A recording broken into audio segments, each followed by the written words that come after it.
কুষ্টিয়ার লালন আকরা ছেউরিয়া।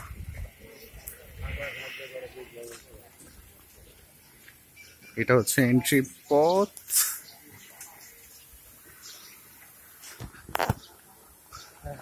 এক সাইড দিয়ে যেতে হয় আর এক সাইড দিয়ে আসার জন্য।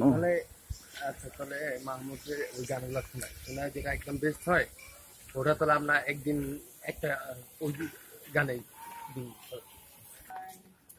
আচ্ছা। হুম হুম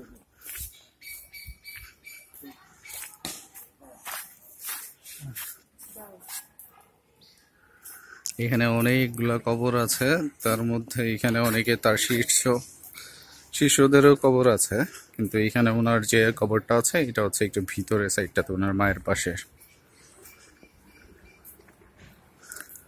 সাথে একটা অডিটোরিয়ামও আছে এবং একটা জাদুঘর। এখানে বিভিন্ন জিনিস সংরক্ষণ করা আছে। আপনি দেখতে পাচ্ছেন এখানে অনেকগুলো কবর।